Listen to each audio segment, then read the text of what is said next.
Mačiau vis tokias knygutes nešiojate su savim, tai ką jas ten rašote, ar nuodėmės kažkokias klaidas žaidėjų ar ką? Negaliu, norėčiau pasakyti, bet sakykime paslaptis. Taip. Šiandien, aišku, iškovojote pergalę, bet sakyčiau, buvo tokios paradoksalios rungtynės ir aš nujaučiu, kad jūs turėjot ką pasakyti savo komandai rungtynių pertraukos metu. Pradėsime to, kad didžiulis ačiū ir galim, palaikė, pasakyčiau, super palaikymas. Komandai dėkoju už pergalę. Jeigu žiūrėti apie rungtynės, taip, rungtynės šiandien buvo sunkios. Šiandien buvo tokios, kad buvo reikalingas rezultatas. Padarėm daug, gal sakyčiau, broko, bet žiūrim į 3 taškus, tom džiaugiamės ir dabar eisim trumpam pailsėti. Dar kartą džiaugiuosi. Džiaugiuosi to, ką pasiekėm 3 taškus, džiaugiuosi savo vyrų, sakyčiau, valiniam savybėm, apie kitus dalykus tiesiog nekalbėsiu. Džiaugiuosi 3 taškais. Jūsų komandą praminėjau lygos lyderių budeliais, nes nugalėjo 3 iš 4, antrame rate nugalėjo 3 iš 4 pirmaujančių komandų.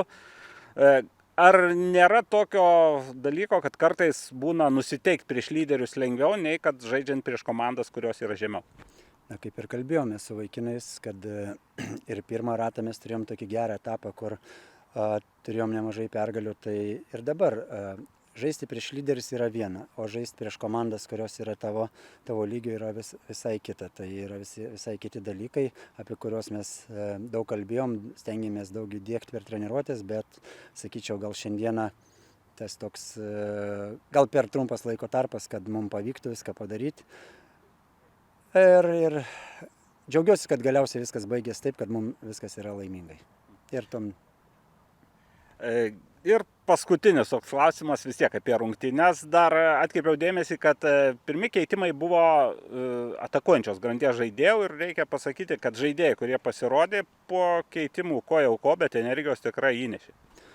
Na tai kada išleidžiam žaidėjus, tai ir norim tos energijos, norim, kad vykdytų tas užduotis, kuriuos mes esam sutarę. Tai džiaugiuosi, kad dalinai pavyko įvykdyti.